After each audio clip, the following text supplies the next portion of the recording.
hard path over the easy escape, you are building the scaffolding of an unshakable life. Every time you say no to mediocrity and yes to your higher self, you are getting rich. This is the truth most men never hear. Wealth is not something you earn. It is something you embody. It flows to the version of you that has proven he can handle it. It bends to the will of the man who commands his thoughts like a king commands his army. It appears, not to the one who begs, but to the one who builds. You are not here to fit in. You are not here to survive. You are here to dominate your limitations, to rise above the noise, to carve your vision into reality with precision, purpose, and patience. Money follows value. And value is forged in silence, in discipline, in the invisible hours when no one claps for you, when no one believes in you, when even your own mind tries to whisper defeat. But you do not listen to that voice anymore. You've reprogrammed it. You've silenced it. You've turned that voice into a servant, not a master, because now you are the master of your thoughts, the master of your emotions, the master of your days, your rituals, your discipline, the master of your future. And because of that, you will be the master of riches. Let the others wait. Let them gossip, complain, distract themselves into oblivion. You are different. You move with clarity. You breathe with purpose. You act with power. And the world, slowly at first, then all at once, bends to your will. Not because you shouted, but because you showed up every single day. Aligned, disciplined, unshakable. Success is not an accident. Wealth is not a coincidence. It is science. And you are the equation. Now rise and become the proof. You must keep in mind the following. Repetition is the sculptor of your destiny. You will not become what you visualize once. You will become what you visualize consistently, daily, obsessively, until your brain starts adjusting your behaviors, your standards, your environment to match that inner self-image.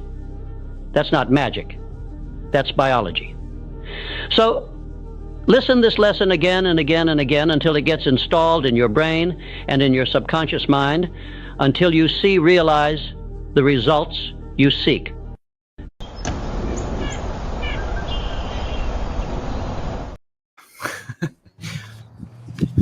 Vitaliy. Yeah. Yes, sir. That was an awesome intro. Yeah. I asked for your bio and that's what you sent me. And dude, that hits hard. Yeah. There's that means something, doesn't it? There's a lot of the nuggets in there that I've been slowly working on, or like for some reason, this one hit more home. That because I am trying to get that morning ritual in.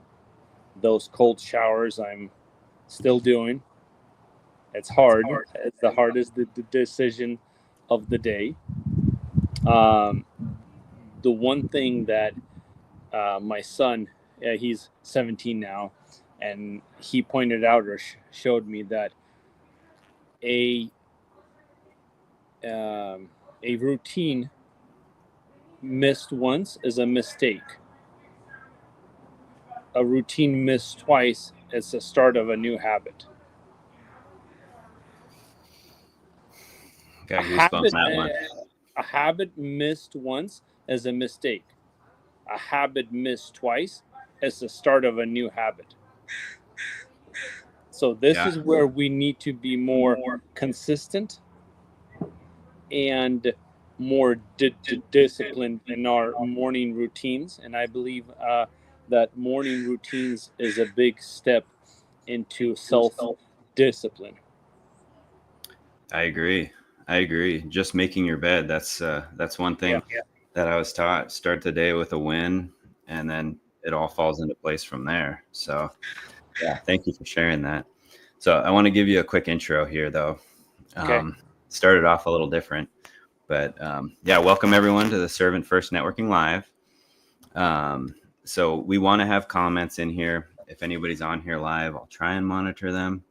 I didn't see on Facebook that you went live for some reason. It hasn't posted on my notifications. I'm looking at on my notifications. It still hasn't posted that you're live, or even on Facebook it didn't populate anywhere. So I don't know where you went live.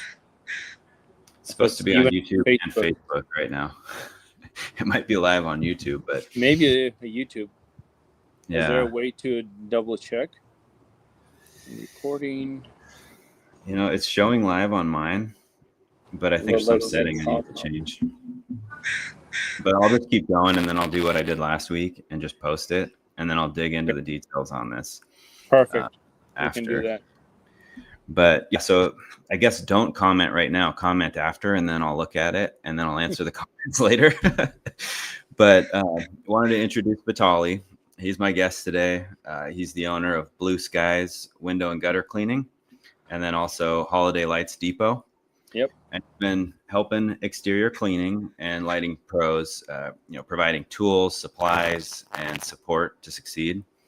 And I can speak from experience too, because I am one of Vitaliy's customers as well. Yeah. So welcome, Vitaliy. Thank you for joining me. Yeah. I'm glad to be here, and if I can help in any way other than supplying. Well, I've been doing this for a little bit too. We've been doing. We started actually with Christmas lights, and then we got into the window cleaning, gutter cleaning, and then slowly into the soft washing of roofs. And now we're just phasing out of window cleaning. And we're not doing any interior windows at all this year. We're only doing exterior windows, and windows only in conjunction with another service. Okay. So we're not, because I figured out that our window cleaning, you can't really make more than $150 an hour on window cleaning. I don't care how fast your guys are. I can go and do the gutter cleaning and the roof cleaning all in a package and make a lot more than just that $150 per hour on the window cleaning side. Yeah, consolidating it down, niching down to services that pay. So I don't know if you've seen one of these yet, but typically what I do is just kind of ask you a few questions, and it's based around my talk that I'll be doing here in a couple of weeks in Nashville at the Huge. And okay, it's networking, and I know you know everyone in the industry. So, if I need an introduction to somebody, I'm definitely going to Vitaliy for that. So I think you're going to be a wealth of knowledge on this, but I want to get your take on some of this because I've been ranting about it for weeks on end now, and I think they've gotten a lot of my knowledge base. So due to the fact that you do network with a ton of service pros, how do you go about building trust when you're starting off that relationship? Well, I think by being out there and being able to show that you are capable of doing certain things, have your work speak for yourself first before you start saying, I do this. People are saying I'm the cedar king in the Northwest. I don't see them myself, but yes, I do a lot of cedar roofs, and they're by me showing the product, how I do it, what the final product is, and the steps of doing it the right way. The works, I'm getting referrals the left and right. Hey, can you bid on this one? Here you go. Here, this is yours. Go bid it. If you get it, great. And of course, if I get it, I'll kick you something back for that referral. Because I believe that when you refer somebody to someone, they look at it different. That you know what you're talking about, and you're being referred. And when you're being referred to that job, the customer looks at you different and you're more likely to get that job.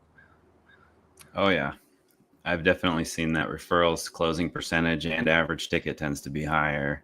Yep. So you've already come in with that trust. So you build that trust in our industry by just showing the work that you've done. I see the same thing with the chemical side too. Just the soaps that we use, the Northwest Apples plug. Yep. Yeah, we love that product and it speaks for itself, and it's the one we like. Just like me showing up to this other referral, the realtor, it was another pressure washer guy, and the realtor referred him to the client, but since he's not comfortable doing cedar shakes roofs, he's referring me to it, and they think highly of the realtor. So if the realtor already has a relationship with this pressure washer, and that pressure washer says like, hey, I can't do it, it's out of my wheelhouse, I'm referring this guy to you. And when that customer is saying, hey, you were highly recommended, and since I have trust in that realtor, you have the job, basically, if it's in their budget. But again, the other thing is not a lot of people know how much work goes into that cedar shake roof or a tile roof. Right. So yeah, it comes with experience. I didn't realize that that's how you started out, was on the cleaning side of things, or on the lights side of things, and then went into the cleaning. yeah. So, but you've had so much experience in it. I see pictures of you on these massive roofs down south, 10,000 square foot houses plus, and monkeying around on there. And then I see the before and afters. So I know just from seeing that, your posts, that I'd feel confident in referring you along to any of those as well. Yeah. So do you think, since you are a supplier, I'm a service provider, but you're my supplier, do you think it's a different kind of networking game than being a service provider? Dealing B2B? I don't think so. I think that, yes, I'm supplying you with chemicals. I have supplied you with equipment, and the last few years, since me getting into the Christmas light wholesaling of things for the local contractors here in Washington, Oregon, Idaho, I don't think it. I think it's the same. Just people. Yeah, just people. And I think if I can be more of a, when guys come into the shop to pick up materials, right? And just that 5-minute conversation is like, oh, you do it this way, and that just saves them hours and hours and hours. And you don't get that, you can't build that relationship on the phone, where you can just, or even online. You can go online. Yes, you can order a 5 cents cheaper per bulb, but going in and just building that relationship and having that person to talk to, like, hey, this and this is not working, how are you doing this? Or these bulbs are not doing what they're supposed to be doing. I'm like, oh, well, if you're doing this, you actually need these bulbs to make this happen. Yeah. The only thing that those clients or those customers can do is go on Facebook and start punching in and being a keyboard warrior and like, oh, this and this is garbage. Well, you're using it the wrong way. That's not what the product was intended to do. Yep. It's hard to get good information online too, because you'll get conflicting, and you'll be in the same group and you get wildly different answers. So I know a lot of the businesses that you supply for are also competitors of yours too. So you're giving them that knowledge, that potential leg up on you, right? But it comes back to you in spades by being forthcoming with that knowledge and not holding back. I see it I every time I come to you. I don't consider, yes, you are what, 15 minutes from me. I don't consider you as my competition, because the service area is so big. I Yep. don't think I've ever bid on a job against you. Yeah, I can't recall either. No. Yeah. Like from the 9 years I've been doing this, I think I ran into doing a job against Jacob Daly, Lakeview Pro Wash, one time. Yeah. Everything And you're else not is, that far apart on, like, really. I mean, no, we're not. So I so supply you with the soap, so you can have a great product. yeah. You know? So Yeah. I have lots of friends that are in the industry right in my market. I bid against them all the time, and I'm okay with that too, because if I can if I can give them some information that levels them up, allows them to bid at a higher price, it's going to be better for both of us. I'd rather yeah, have him bidding on a job than, the $99 guy. correct. So what's something people could do better when they reach out to someone like you, like maybe a supplier or a vendor? Is there something that you've noticed that people are lacking when they're approaching you and either questions or reaching out for support? Not knowing the product all the way. What is it? How to use it properly, or I don't know if I can say it that way, or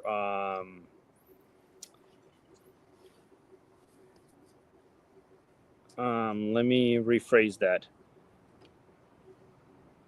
Repeat the question. Yeah, it's just something. What is something that people could do better when they reach out to someone like you, like a supplier or a vendor? Um, Basically, just Don't be afraid of asking the questions.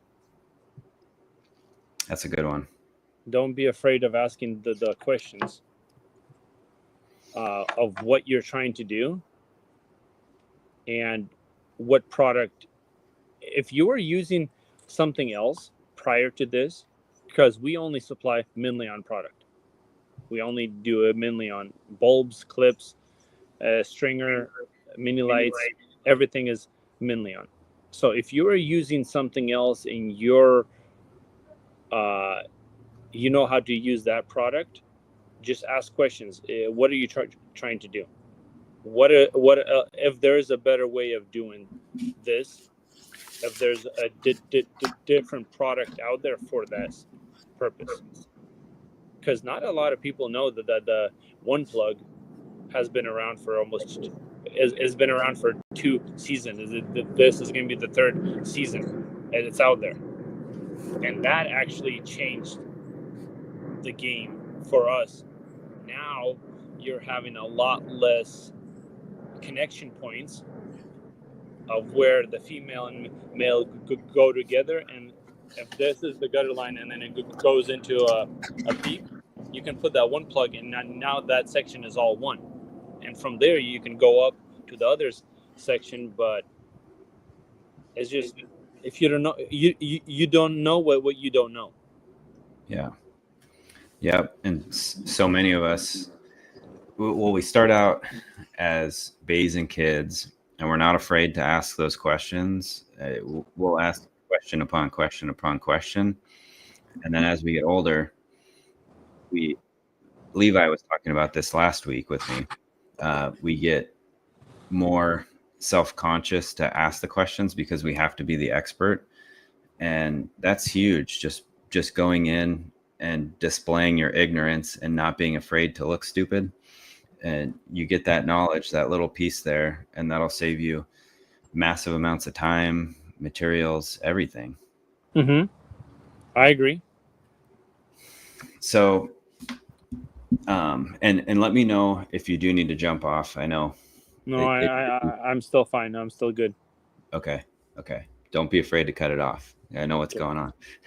So, where do where have you found that you've gone to make your best connections? I know I see you at the conventions, but is there anywhere else that you tend to go to network and make good connections with either customers, customers on the residential side or B2B?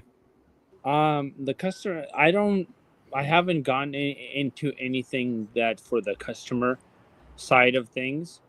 I know that there's different community groups, this and that, but I haven't dove into that area for going out and doing that. I believe me working with realtors and showing what I can do and just educating the realtors, because that's going to be your biggest thing, because they list quite a few houses.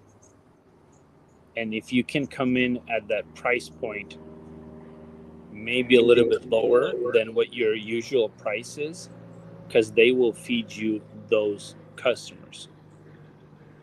They will refer you to these clients where they're listing these houses, and they're like, yeah, I have a great pressure washer guy that can come in and just do it from the top down, everything. But a lot of these are also, you have to educate them also. They come into last minute like, hey, I need it done this week, can you help?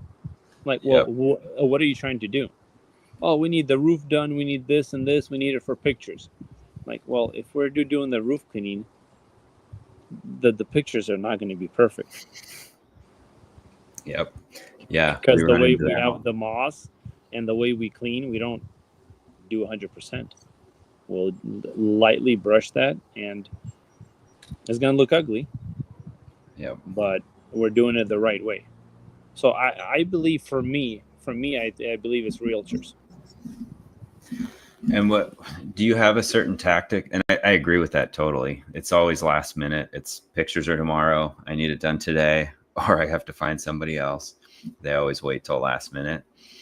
But is there a certain tactic that you use or an approach with realtors to find them, to get in a group where they're at? I know I'm part of several networking groups where there are realtors in them, and there's options for lunch and learns. Have you used any of those tactics to hunt down and find? Not lunch and learns, but the different Facebook groups in your area. You join the groups, and then you just try to not spam them too much, but do a short video here and there of how you clean and what you do, and like, hey, we just finished this 5,000 square foot house. It's ready to hit the market tomorrow. We can help you, but you have to, like, hey, give us a week or two. Right. Yep. So that's always the challenge. So you're just displaying your work there in those local groups. Yeah, I've seen a lot of value come out of those groups too. There's several in every city. There's several, and they don't want the spammy stuff. They don't want the sales. The admins will block it. But if you're showing them something of value, something that's cool, and not pushing the sale, I think you can get that stuff to go through and build that connection. And if you can, if that realtor that you're working with, if he's fine with you tagging him in it, just shows more, what's the word? That you're more reputable. Yep. That you're actually working with this realtor, and then if anybody else are friends with that realtor, they'll tag you. They'll try to friend you in, and that's how you build your network. It's like, hey, I'm working with so and so, this realtor, and if he's really good, he's gonna have a big group of friends. And if he listed this house, how many other houses has he sold in the last 5-10 years? And if he's friends with those people, just showing like, hey, I'm working with this guy, and this is what we can do. there you go. Yeah, that's great. Yeah, tagging them in there, especially if they're in a brokerage or something. The other realtors that are in that brokerage, I'm sure, are all going to see that. It might get, it's way more likely to get pushed to his page as well. He'll share it there, so Yeah. I could see massive potential there. Yeah. So where do you think people are missing opportunities to build partnerships? I'll repeat that. Where do you think people are missing opportunities to build partnerships?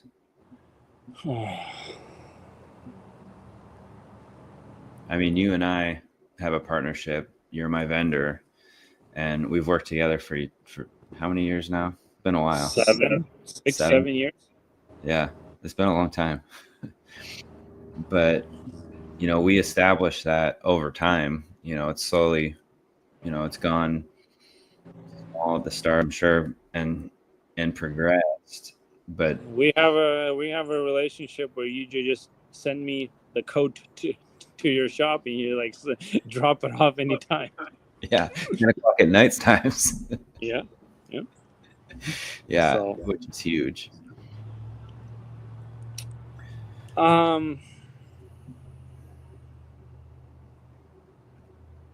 don't know. Tough question. Yeah. Okay, how about this one? This will be a different one.